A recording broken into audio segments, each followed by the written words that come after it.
Hello. हाँ साहेब बंदगी sir. साहेब बंदगी बोली बोली। बस अभी सब बढ़िया है। बस यही होना चाहिए। बहुत बहुत फोन लगा रहा है, सब फोन उठाया है, घंटी बज बज के कट जा रही थी, फोन ही नहीं उठ रहा था आपका। हाँ तो आपके पास व्हाट्सएप नंबर नहीं होगा। जिसका व्हाट्सएप नंबर होता है ना है उसमें लिखता है कि मुझे बात करनी है, तभी आपका नंबर लगता है ना। ऐसा डायरेक्ट आपने किए तो बारे करते रहे और व्हाट्सएप नहीं है तो कोई उठेगा नहीं ना। देखो हजारों हजारों फोन है ना। हाँ तो कैसे समझ में आएगा कि आप किस बारे में बात करना चाह रहे हो, बराबर। हाँ तो आपका व्हाट्सएप नहीं है ना। नहीं, इसका व्हाट्सएप नहीं बना है, वो पहले वाले का था, इसका नहीं है। हाँ तो बना लेने का, फिर ऐसी परेशानी नहीं होगी ना, बराबर। हाँ इसीलिए वो वीडियो भी नहीं आ रहा है। मैं बोला कि इसमें छोटा मोबाइल है ना, बन ही नहीं रहा है। तो फिर कैसा क्या होगा। अभी वीडियो के लिए आपको यूट्यूब में जाना पड़ेगा ना। यूट्यूब में रोज सुबह 4 बजे प्रक्षेपित होता है, उसका रिलीज होता है। फिर दिन भर में जैसा आपको टाइम मिलेगा वैसा देख लेने का। तो दूसरा तो कोई चारा नहीं ना कि डायरेक्ट आ जाएगा। नहीं। हाँ और जिसके डायरेक्ट आ जाते हैं वो लोगों की लिस्ट अलग होती है। वो जो सहयोग करते हैं इस काम के लिए, उनके लिए ही वो रहता है। ये बात है ना। अच्छा गुरु जी, इस समय परेशानी बहुत चल रही है, काम जल्द देगा। हाँ तो अभी क्या है, देखो मैं परमात्मा की बात करता हूँ, बराबर। मैं कोई ज्योतिषी नहीं हूँ या कोई मैं मंत्र तंत्र की बात नहीं करता। मैं अपनी परेशानी बता रहा हूँ गुरु जी। तो देखो ये पृथ्वी है ना, ये जो है ना ये भूलोक है, ये दुखालय ही है। आप ही दुखी नहीं हो, पूरी दुनिया ही दुखी है। जिसको 4 बंगले है वो भी दुखी है। वो बोलता है 8 बंगले मुझे क्यों नहीं, 4 ही क्यों नहीं। तो देखो ये ध्यान नहीं देना। ये जो जीवन होता है ना, जो हमारा चलता है, ये हमारा पिछले जन्म का हिसाब रहता है। ये जन्म में हमें चुकता करना पड़ता है। वो तो इसीलिए तो मैं उन्हीं के ऊपर निर्भर हूँ, एकदम उन्हीं के ऊपर आशिक हो गया हूँ। देखो अभी तुम्हारी उम्र का कोई होगा तो कोई तुम्हारी उम्र का पूरे दुनिया में हो सकता है, कोई पंतप्रधान का भी होगा कोई, या कोई आपका उम्र वाला कोई राजा भी होगा, कोई बहुत बड़ा अमीर भी होगा आपका ही उम्र वाला। लेकिन आप नहीं हो तो क्या हुआ, उम्र तो तरीकी है। आपके उम्र के तो बहुत सारे लोग होंगे कि नहीं दुनिया में। तो बहुत है, बहुत। तो सबको तो परेशानी नहीं होगी ना। तो फिर ऐसा क्यों, तो है ना कुछ तो भी उसमें। प्रकृति का खेल है। प्रकृति का खेला है, ये कर्मों का खेला है। तो ये कर्म सिद्धांत तो क्या है, कैसे हमें दुख आते वो नहीं समझता।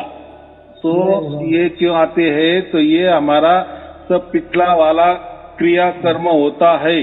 जैसे हम कर्म करते हैं उसके हिसाब से हमें वो फल देता है। तो चुकाना तो पड़ेगा ही, चुकाना पड़ेगा ही। देखो बहुत सारे लोग हम दुखी है इसलिए किसी गुरु के पास जाते हैं, फिर गुरु कोई मंत्र तंत्र देता है, बराबर कि नहीं। तो होता क्या है, उससे दुख हल्का होता है, जरूर होता है। जो भी मंत्रों की देवता होती है ना वो उसको सुख देता है, बराबर। लेकिन वो सुख कैसा रहता है, जैसा साहूकार होता है ना, ब्याज लगा के पैसा देता है, बराबर। उसका मुद्दत खत्म हो गई तो बोलता है चलो ब्याज के साथ मेरा मुद्दल भी दे दो। तो देखो दुनिया में बहुत सारे लोग परेशान होते हैं, बराबर।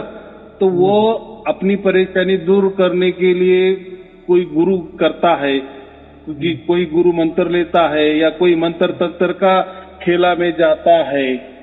तो मंत्र तंत्र से या देवी देवता से दुख तो हल होता है। देवी देवता भी आपको दे देते हैं, सुख भी दे देते हैं। लेकिन उसके ऊपर ब्याज रहता है, ब्याज चढ़ा के है। और जैसा हमारा टाइमिंग आ गया तो वो अपना हिसाब कर लेते हैं, ब्याज के साथ वसूल करते हैं।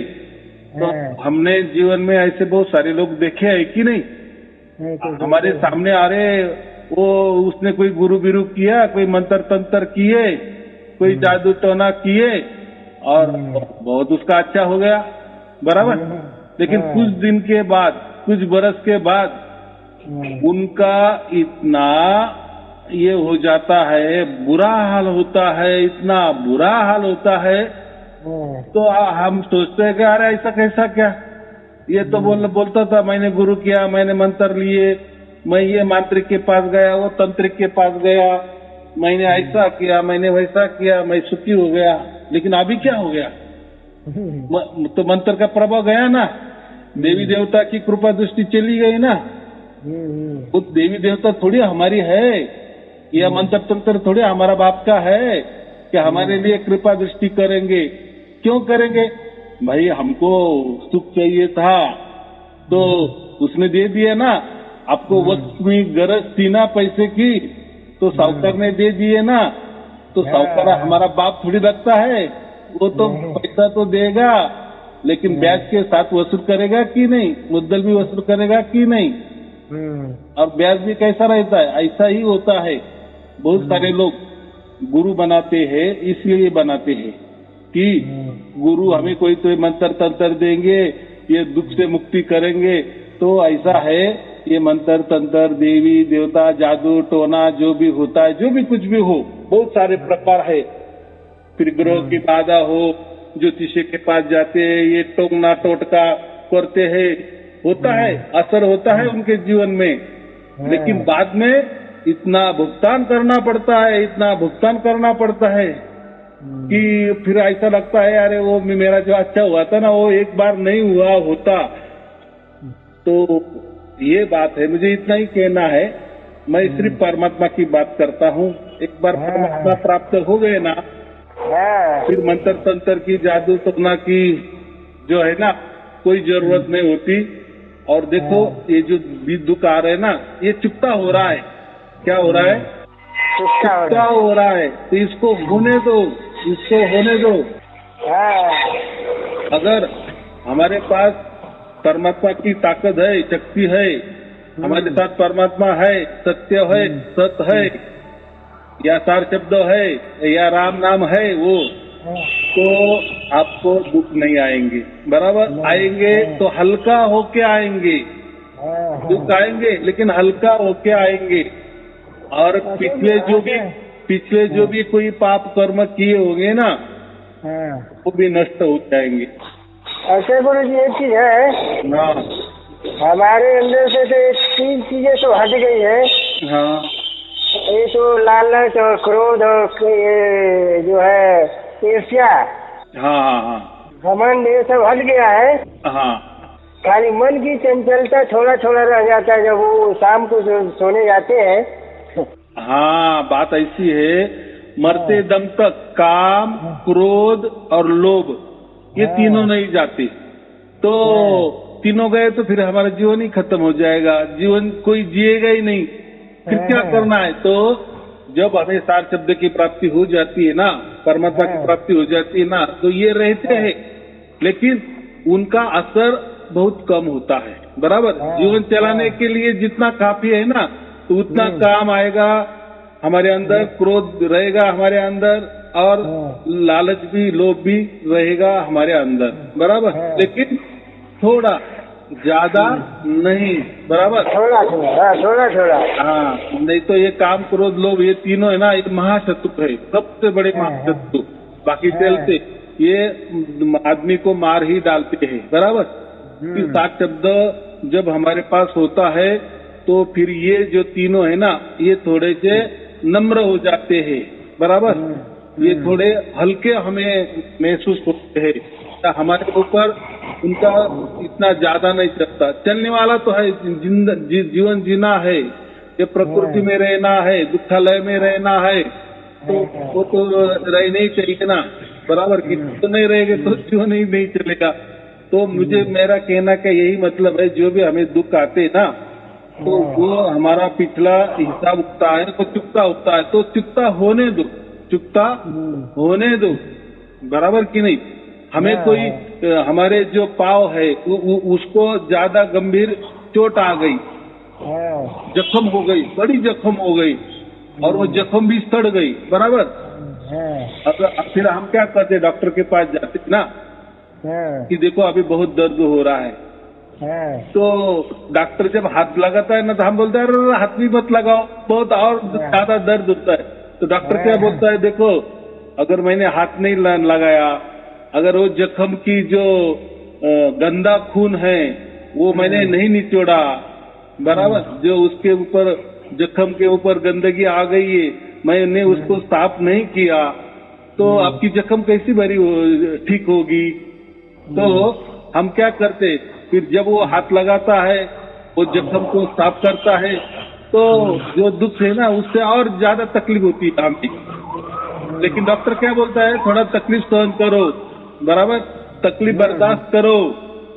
अभी पर तकलीफ बर्दाश्त करेंगे तो आगे आपका ये जो जख्म है पूरी ठीक हो जाएगी और आप चंगे हो जाएंगे, बराबर कि नहीं। हाँ नहीं तो गुरु जी, हमने तो एकदम टेंशन नहीं लेते, एकदम टेंशन मुक्त रहते हैं। हाँ, तो बहुत लोगों का यही कहना था ना कि पूरा तरह हमें दुख नहीं आना चाहिए। तो भाई हम ये दुखालय में रहते हैं, अभी इतना ही हमें आनंद और खुशी बनानी है कि दुख के साथ साथ हमारे पास अभी परमात्मा है, परमात्मा की डोर ने हमें बांध लिया है। तो अभी कैसे भी दुख आने दो, वो हल्के ही आ जाएंगे, लेकिन दुख आएंगे। लेकिन दुख आएंगे, मैं झूठ नहीं बोलूंगा, बराबर, कि ऐसा कहूंगा कि नहीं अभी आपको सार शब्द प्राप्त हो जाएगा, आपका दुख पूरा चला जाएगा। तो ऐसा दुनिया में कोई ताकत नहीं है कि आपका दुख पूरा मिटा देने वाला। मैंने कहा ना कि बहुत सारे मंत्र तंत्र जादू टोने टोटके डंडे तोड़े क्या बोलते विभूति होती है, किसी की कोई मांत्रिक कृपा दृष्टि भी कर देता है, किसी देवी देवता की भी कृपा दृष्टि हो जाती है हमारे ऊपर, लेकिन वो करते हैं, देवी देवता कृपा दृष्टि करते हैं, मंत्र तंत्र कृपा दृष्टि करते हैं, लेकिन वो बाद में ब्याज के साथ मुद्दल भी वसूल करते हैं, बराबर। हाँ, तो बाद में बहुत दुख होता है, इतना दुख होता है कि ये जो चल रहा है ना, इससे भी ऐसा समझो कि 10 पट ज्यादा दुख हो जाता है। फिर क्या करे, फिर ये मांत्रिक छोड़े दूसरा मांत्रिक पकड़ते हैं, तो ये सिलसिला चालू होता है। तो इसके पीछे जाना ही नहीं है, बस अभी जो भी हमको तकलीफ होती है परमात्मा को समर्पित करते चलो कि परमात्मा देख ये दुख आ गया, अभी तेरे हवाले, बराबर, ये दुख मैं तेरे हवाले छोड़ देता हूँ, अभी इसका निर्णय क्या करना है तू कर, जो निर्णय होगा वो मुझे मंजूर है, बराबर। तो फिर देखो क्या होता है, हमारे इसमें लेना ही नहीं, हमारे ऊपर लेना ही नहीं, हमारे सर के ऊपर इल्जाम लेना ही नहीं, सब की सब परमात्मा को। अच्छा हो गया परमात्मा तेरी वजह से, बुरा हो गया परमात्मा तेरी वजह से। हालांकि परमात्मा कोई बुरा बच्चों का करता नहीं, ये जो बुरा करने वाला ये तो प्रकृति होती, ये तो माया होती, तो हमारे कर्म होते हैं, बराबर, परमात्मा का कोई दोष नहीं है। लेकिन हमने हमारी सत्ता, हमारा अहंकार पूरी तरह से परमात्मा को समर्पित कर दिए ना, तो बस अभी जो भी होगा, अच्छा होगा बुरा होगा, वो परमात्मा तेरी वजह से। तो फिर देखो क्या होता है, क्या चमत्कार होता है, बराबर। तो सार शब्द जब प्राप्त होता है ना, तब इतना ही होता है कि हमारे पिछले जो कर्मों का हिसाब है ना बुरा, वो सब कुछ चला जाता है, ऐसा सब माफ हो जाता है, बस इतना ही होता है, बराबर। कभी कभी ऐसा गुरु जी होता है, अंदर से अपने आप जाप होने लगता है। तो ऐसा है, जाप होने दो ना, ये तो ये देखो, ये जो सार शब्द होता है ये भी अंदर से ही होता है ना, उसका हम अनुभव करते हैं, बराबर।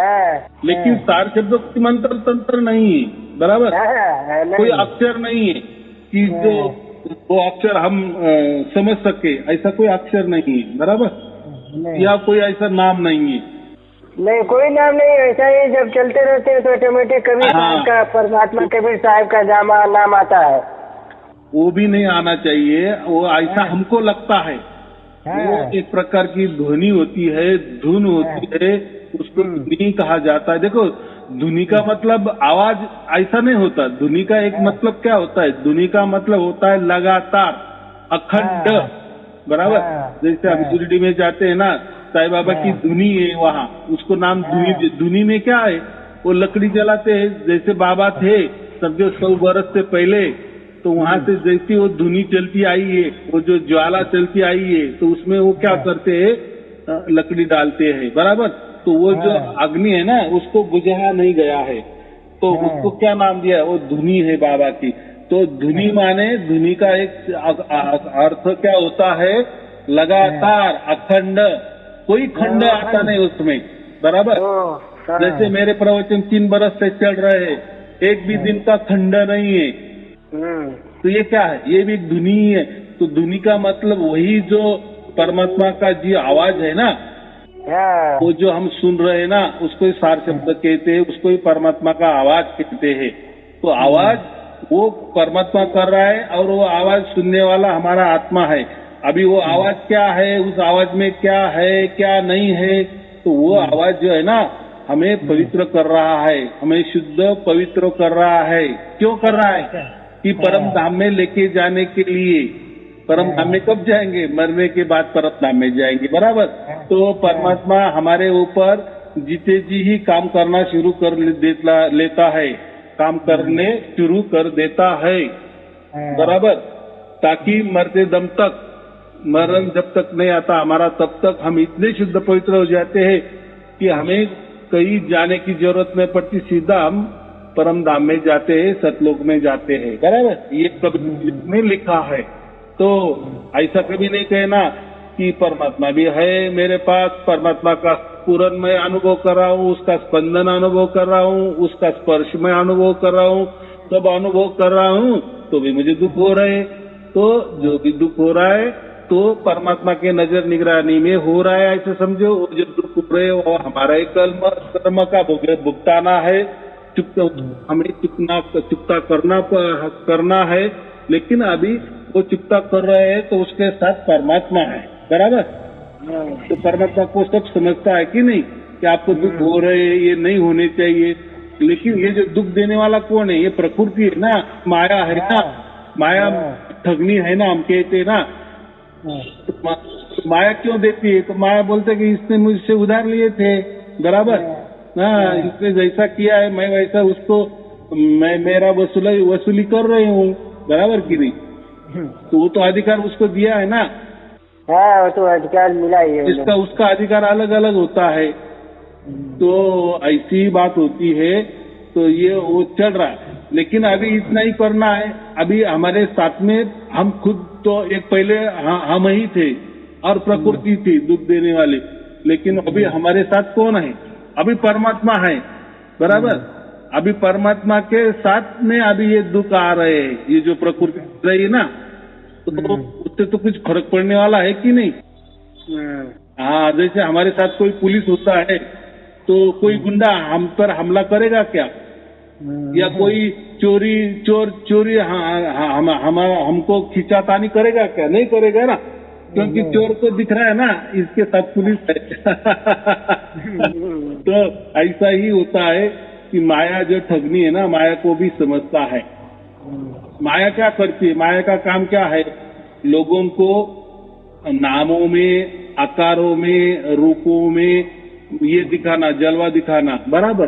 फिर लोग मोहित हो जाते हैं, किसी के रूप देखकर लोग मोहित हो जाते हैं, कि कोई नाम देखकर मोहित हो जाते हैं, बराबर। कि जैसे कुछ नाम देता है ना, नामदान केंद्र, नामदान ले लो, तो हम मोहित हो जाते हैं ना। अरे ये कोई तो भी नाम बताने वाला है, चलो नाम ले लो, कोई नाम दे देगा तो हमारा बहुत अच्छा हो जाएगा, बराबर कि नहीं? तो हम मोहित हो गए ना। कोई रूप माने सौंदर्य, तो कोई सौंदर्य या रूप देखकर भी हम ये हो जाते हैं ना, मोहित हो जाते हैं ना। किसी का सुंदर बंगला देख लिए, हमारे मन में इच्छा हो जाती है, यार मुझे भी ऐसा बंगला चाहिए था, बराबर कि नहीं? या कोई ठिकाना हम देख लेते हैं, तो वो ठिकाना में हमें अच्छा लगने लगता है।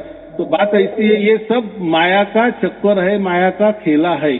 बराबर। नामदान का परंपरा बहुत हो गया गुरु जी। हाँ, लेकिन परमात्मा का कोई नाम नहीं है ना। है जो नामदान देता है ना, तो लोगों ने समझने चाहिए कि इसके पास कोई परमात्मा नहीं है। जो भी गुरु नामदान केंद्र खुलवाता है या नामदान देता है, नाम दीक्षा देता है, गुरु दीक्षा देता है, तो समझना इसके पास कोई परमात्मा नहीं है। बराबर, क्योंकि परमात्मा कोई नाम में नहीं है, रूप में नहीं है।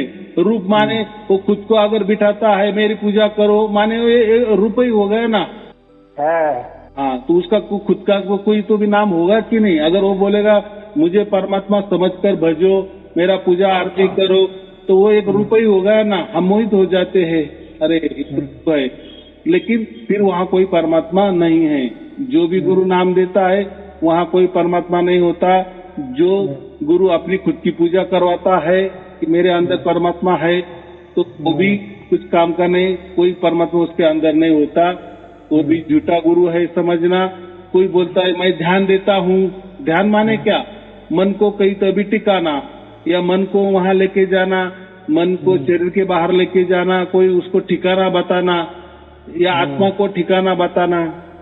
बराबर, यानी ये सुरती यहाँ लगाओ, उधर लगाओ, नाभि पे लगाओ, हृदय पे लगाओ, कंटक पे लगाओ, त्रिकुटे में लगाओ, सहस्र पे लगाओ, उसके ऊपर लगाओ, इतने हाथ ऊपर लगाओ, इतनी उंगली ऊपर लगाओ, यहाँ लगाओ, वहाँ जो ये ठिकाने बताते हैं ना, वो भी झूठे गुरु है। बराबर, तो जो भी गुरु नाम देता है वो भी झूठा है। जो भी कोई परमात्मा का रूप की बात करता है, आकार की बात करता है, वो भी झूठा है।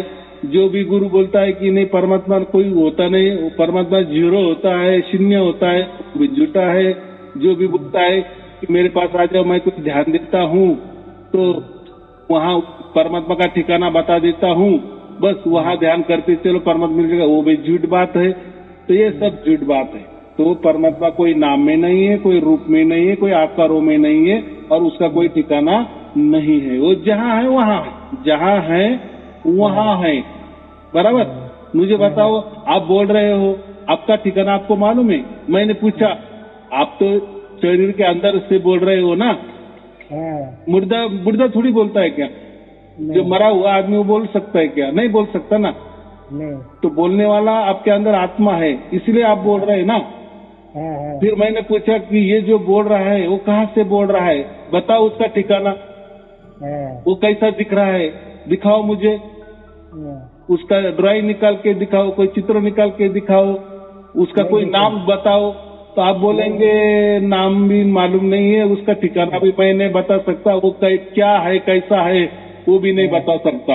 हाँ, मेरा शरीर का नाम मैं बता सकता हूँ, शरीर का नहीं जो बोल रहा है ना आपके अंदर से तो है क्या उसकी पहचान? वैसा ही इसका बाप तो इसके तो बड़ा है कि नहीं। जो हम परमात्मा बोलते, ये परमात्मा का ही बच्चा है ना, आत्मा। जैसे हमारे शरीर के माँ बाप होते तो ये आत्मा का भी बाप है कि नहीं, उसको हम परमात्मा कहते। तो ये हमारे अंदर वाला आत्मा है, ये हम नहीं देख सकते। बराबर, इसका ठिकाना हम नहीं बता सकते, इसका नाम हम नहीं बोल सकते। तो परमात्मा का नाम आप कैसे क्या बोल देंगे कि परमात्मा नामों में है? अरे उसका बच्चे का कोई नाम नहीं तो उसके बाप का नाम कैसा होगा? अरे हमारा आत्मा का कोई ठिकाना हमारे अंदर है, शरीर के अंदर, लेकिन हम वो ठिकाना नहीं बता सकते। वैसा ही वो परमात्मा का पूरी कण कण में बसा हुआ है। बराबर, वो तो सगुण और निर्गुण के परे है, और सबको व्याप्त है, सर्वव्यापी है। उसने सगुण को भी व्याप्त किया है, निर्गुण को भी व्याप्त किया है। ऐसा वो परमात्मा इतना महाविशाल है, फिर उसका ठिकाना कहाँ होगा? बराबर कि नहीं? जैसे हमारे अंदर वाला आत्मा का हम ठिकाना नहीं बता सकते। हमको तो इतना तो मालूम है ये बॉडी के अंदर है, इसमें तो भी सीमा आ गई समझो। लेकिन वो जो है बाहर वाला परमात्मा है, फिर उसका ठिकाना का आपको समझ में आएगा। तो वैसा ही हमारा आत्मा का ठिकाना नहीं बता सकते, वैसा हम परमात्मा का ठिकाना भी नहीं बता सकते। हमारे आत्मा को भी नाम नहीं है, तो वैसा परमात्मा का कोई नाम नहीं है। बराबर, तो हमारा आत्मा का कोई रूप नहीं है, कोई आकार नहीं है, तो वैसा ही परमात्मा के भी वही। तो बात एक ही है। तो हमें वो परमात्मा चाहिए हमें कि जो नाम रूप और ठिकाना के परे है, बराबर। जो स्पेस टाइमिंग जो हम बोलते हैं वातावरण और काल माले समय के परे है, वो परमात्मा हमें चाहिए, बराबर। तो वो मिल गया माने 4 शब्द जब प्राप्त हो जाता है और उसकी तरफ से वो आता है, बराबर। उसकी तरफ से वो हमें अनुभव करवा देता है और हमारा अनुभव उसका अनुभव करता है, अपने बाप का अनुभव करता है कि मेरी उंगली मेरे बाप ने पकड़ी है। बच्चे की उंगली उसके बाप ने पकड़ी है, बच्चे को समझता है कि नहीं, समझता है कि नहीं? हाँ, जब बच्चा अपने बाप की उंगली पकड़ता है या बाप ने ही बच्चे की उंगली पकड़ ली, तो बच्चे को सुकून होता है कि नहीं, सिक्योरिटी होती है कि नहीं, हाँ मेरे साथ मेरा बाप है, अब कोई माई का लाल मुझे कुछ नहीं कर सकता, बराबर कि नहीं? तो ऐसा ही बात है। तो चलो कोई बात नहीं है, आप बोल रहे हैं कि मुझे दुख हो रहा है तो होने दो, चुपता होने दो, परमात्मा आपके साथ है, ये दृढ़ विश्वास में रखो। कबीर साहब ने यही बताया है कबीर बीजक में, बराबर। आपको अभी आपका पास व्हाट्सएप नहीं तो आपको कबीर बीजक कैसे पढ़ेंगे फिर आप, बराबर कि नहीं? तो देखो ना, जो मैं बातें कर रहा हूँ वो सच्ची कह रहा हूँ या झूठी कह रहा हूँ, इसका क्या पुरावा है, क्या परीक्षा है? तो परीक्षा के लिए आपको मैंने जो पुराना वाला बीजक है ना वो लोगों को मैं देता हूँ, लेकिन जिसके व्हाट्सएप नंबर है उसके ऊपर मैं देता हूँ। अगर उन्होंने मेरे प्रवचन पूरे सुन लिए तो मैं उनको कबीर बीजक देता हूँ, बराबर। तो कबीर बीजक में क्या है, फिर मैंने जो भी जितनी बातें बताई ना वो उसमें की है, बराबर। वो आपको पुरावे के लिए दे रहा हूँ।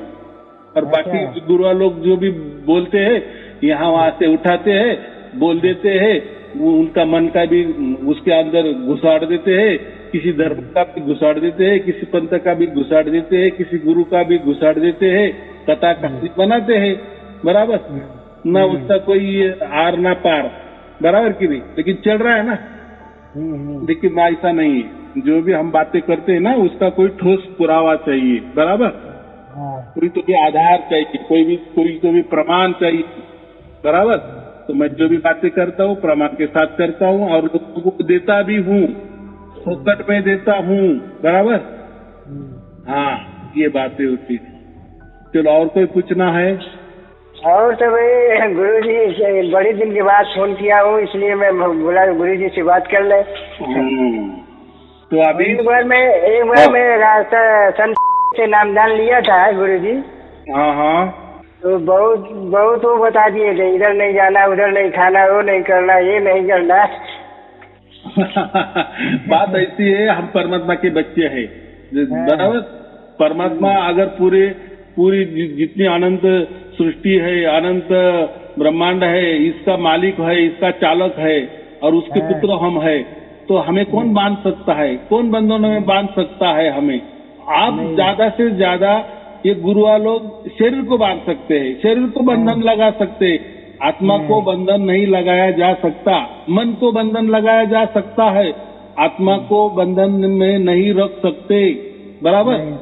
देखो हमारा जन्म होता है तो समझता भी नहीं कि हमारा जन्म हो गया, और मरते हैं तो मरना भी हमको नहीं समझता कि हम मर गए, भी हमारे हाथ में नहीं। जन्म भी हमारे हाथ में नहीं है, कब आत्मा आती है मरते, कब छोड़ के चली जाती है वो भी पता नहीं चलता है क्या किसको? नहीं चलता। तो क्या उसको हम बंधन में लगाएंगे? वो उसको बंधन, ये शरीर को बंधन देते हैं, लोगों को वो नहीं समझता। तो देखो ना, फिर ऐसे बातें कर दिए तो उससे क्या हुआ? ना गुरु को भी फायदा मिलता है, परमात्मा मिलता है, ना शिष्यों को भी परमात्मा मिलता है, बराबर।